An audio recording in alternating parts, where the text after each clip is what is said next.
What's going on, everybody? Welcome back to the Celtics Daily with me, Mike Zakarian, and let me get out in front of it now. I apologize. This channel's called the Celtics Daily. We haven't done a show in a few days. I also sound terrible, but that's because I am fresh off of the flight from the Summer League experience for the last 5 days, which is way too many days to be in Las Vegas. We were there at Summer League, was able to scoop out both of the two Celtics games that I saw. I did not catch the third game because I was supposed to be flying back, and then Southwest Airlines said, hey, how about you stay at the MGM Grand for one more night? But in this video, what we're going to be doing, talking about some of the things that I saw from some of the Celtics Summer League players, some just bigger picture Summer League standouts. We also got a little bit more Dame news. Brad Stevens was there. He was speaking. And then normally we end these shows with your comments, but I'm going to be honest, we haven't done a show in like 5 or 6 days, so I don't know how relevant those comments are. So instead, I want you to start thinking now. Load up on the comments. Hit the subscribe before we get going. But let's get started because it does feel like the Dame time thing is picking up buzz. I'm not saying we were reporting on this before anybody else. I'm not saying that. But we did do a bunch of videos before the Boston Globe got ahead of this, right? So the Globe was at Globe reporters. Washburn was out there saying that he believes that the Celtics are actually actively pursuing Damian Lillard to join the Boston Celtics. And sources have gone a step further that Tatum's actually out there recruiting him again. And I want to shout out the chat because I did not know they were close as of like 3 weeks ago when we first started talking about this. The chat, you were the first ones to let me know that they had a tight relationship. So maybe you should be doing these videos. But the buzz is real right there. I'm not like super plugged in, so before I start saying sources are saying, the people that I was talking to out there is like legit Dame buzz right now. I don't know if it's the most likely outcome, but I think it's up there. You know, it reminds me of like when KD was deciding between Golden State and Boston. Obviously, this does not have the same ramifications of Kevin Durant in his prime choosing either the Celtics or the super team of the Golden State Warriors, but it does feel like the Celtics are legit in the running for Damian Lillard.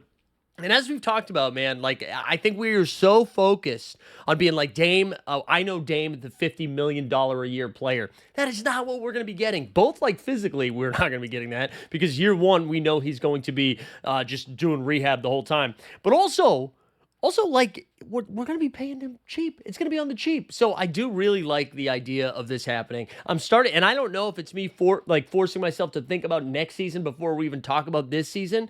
The idea of Dame, JT, JB, Derek White, and then whoever we're going to play at center. But it does sound like a lot of fun. So it does seem like the buzz for Dame is legit. I'm curious to see like how quickly this starts moving. The Celtics, you know, Brad has been kind of all over the place with some of his comments where, you know, this roster isn't done, this roster is done.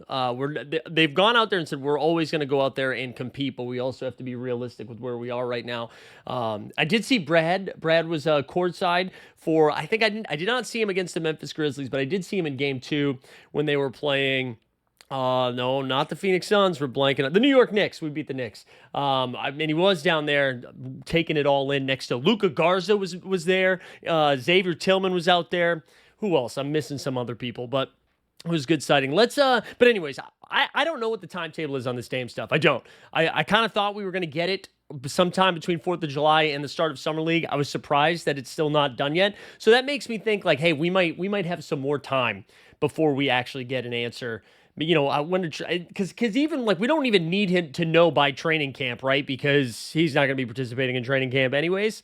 It does seem like there is getting a little bit, like the needle's moving a little bit on Tatum's rehab. All of the reports coming out is that Jason Tatum is feeling a little bit, not better, but he's working aggressive and hard. Basically, since he got the surgery done, he was just been at it in rehab, and they seem to be very happy with how he's been progressing. Again, I'm not going to be the one that's going to say, hey, Tatum's going to be back in April just in time for a playoff push, but they're not ruling it out, right? We talked about this in a previous show, but Halliburton already been ruled out for the year. Dame essentially already ruled out for the year.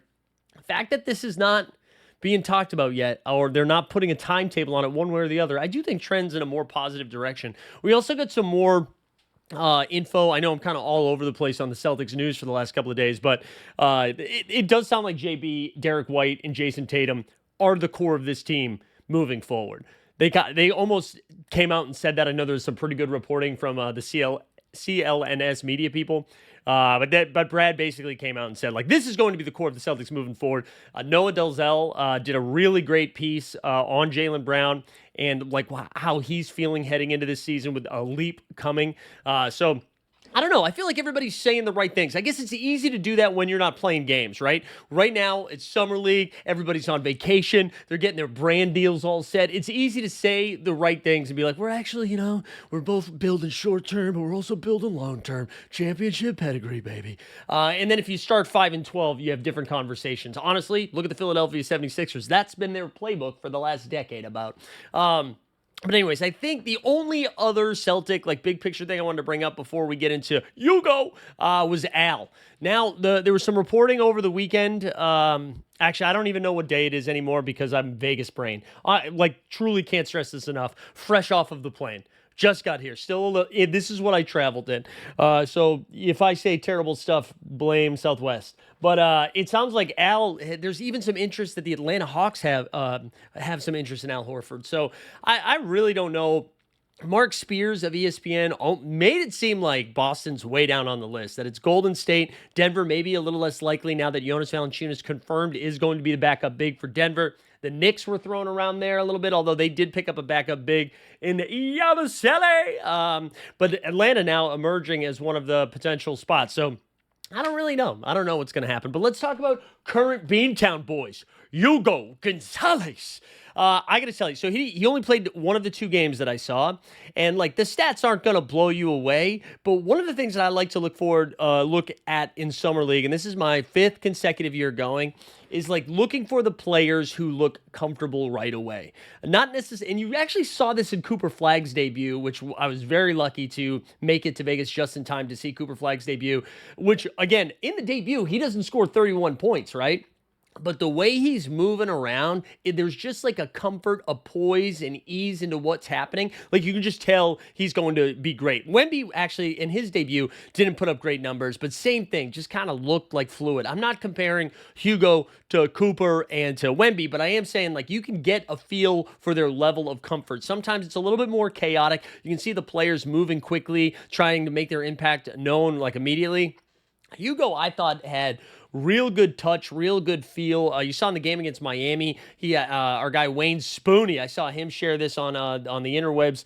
Just this great rebound, like a couple of quick dribbles to move it up, and then just like a pass that when he lets it go, it seems like it's going into the 5th row. And then I believe it was Walsh, scooped it up, laid it off the glass. But Hugo looks like he can do a little bit of everything. Honestly, he reminds me of like a bigger Bogdan Bogdanovic, which might be a terrible comp. I don't know how people feel about Bogey. I'm a Bogey stan. But he looked really good defensively, very scrappy, getting a lot of steals in that first game. And just moving really well. Didn't shoot the ball particularly great. Hit a couple of tough ones. Knocked down... I did not knock down his free throws, actually. That was a little bit of a problem. But he looks great. I'm very excited about him. I feel like the Celtics did a really good job. I mean, again, it's hard to evaluate in Summer League because you are going up against guys who are playing for two-way contracts, just playing for a European deal, right? So, but Hugo looked really solid in Game 1 and in Game 3. I said Jordan Walsh was kind of all over the place. There was a great quote from him after the game. I don't know if you guys saw this. He got himself booted out of the game against Miami. And I believe here was the quote here. Jordan Walsh, this is from Noah Delzell again.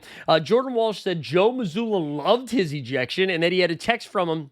By the time he got to the locker room, he told me he loved it. Joe was hype. So I said before we got out there that I think we need to see Jordan Walsh dominate. This is year 3. If you are a year 3 NBA player at Summer League, it is your time to take this opportunity to just be like, yes, I do belong here. You got to get some rotation minutes in here. And I thought I thought he looked good in Game 1, and in Game 2 he didn't look as great, but it was moving a little bit faster than I thought he would. The 3-ball actually looked kind of nice for him in that game.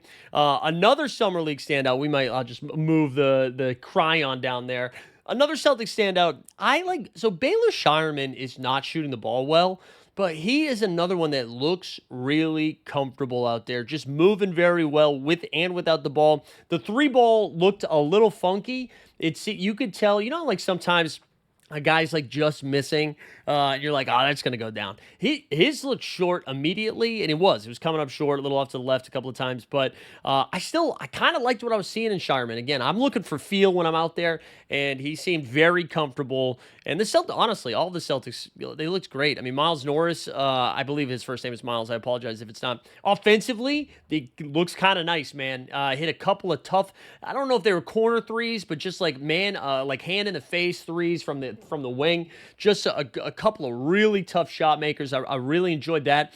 And then we should talk about the 2 second-round picks, who Max Sugar we're going to talk about, just because if he does well, man, can you imagine just like the Boston Garden just being like, Sugar? Like, people are going to love that.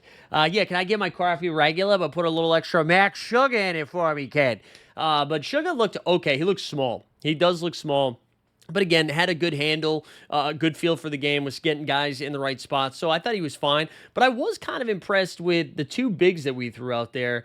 And I don't really know what the long-term situation is here for Charles Bassey. Bassey, who spent some time with the San Antonio Spurs, but was just buried on the depth chart. So I think he's using this summer league opportunity to really showcase what he can still do, whether it's with the Boston Celtics or with another organization come training camp time. But man, he was bouncy as hell. He was jumping all out the gym, was just a massive rebound guy. I thought he looked great, had a couple of nice finishes at the rim.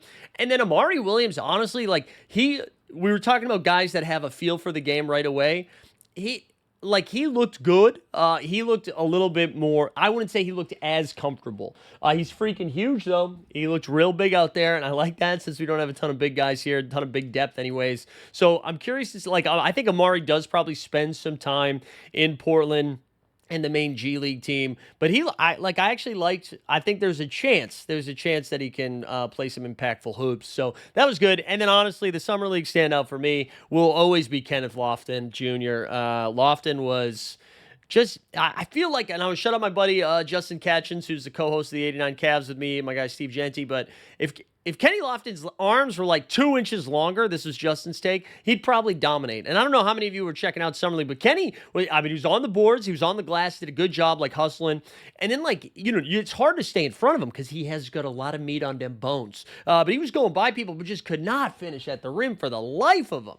And I do think if he was just a little bit longer, we'd be able to lay that in a little bit better. But that's kind of the Celtics run from this weekend. It really was, I think, another cool thing to shout out. Again, if you've been interested in checking this out, I highly recommend. There was a strong Celtics contingency, much more so than like previous years. I feel like the Lakers always have the biggest fan base. They're closer to Vegas. It's easier for them to get out there. Also, speaking of the Lakers, and I'm not doing this for clicks, all right, but we'll probably put them on the thumbnail.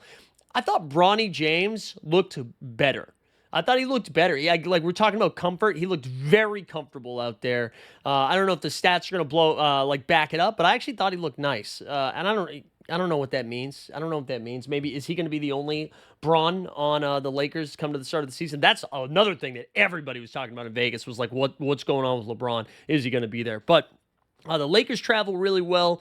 Celtics had a great contingency there. That was really fun to see. And then the Knicks, also, of course, the Knicks travel well. But yeah, if you've never done it, I highly recommend. It was a really good time. We had a group of like 30 plus or so that came out.